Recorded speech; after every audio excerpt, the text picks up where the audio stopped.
যদি অনুমতি দেন আমি একটা ঘটনা বলে শেষ করব। একটা ঘটনা বলবো তো ইনশাআল্লাহ।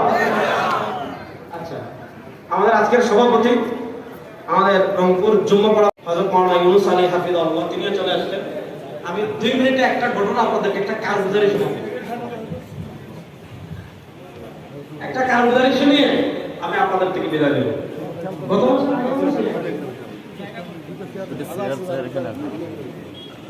গত মাসের আগের মাসে আমি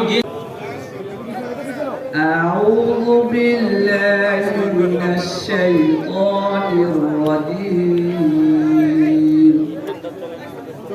بسم الله الرحمن الرحيم